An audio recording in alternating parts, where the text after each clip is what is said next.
qiyomat kunida Alloh bir mo'min bandani olib keladi va uni o'rab qo'yadi. O'zi bilgan to'siq. Hech kim ko'rmaydi uning ichida nima bo'layotganligini.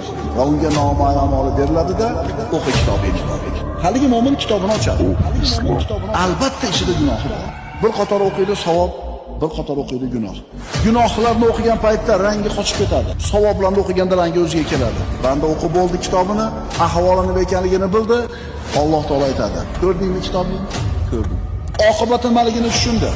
Dunyoda shu gunohlaringni yashirganmanmi deydi Alloh. Ha, Parvardigor, yashirgansan.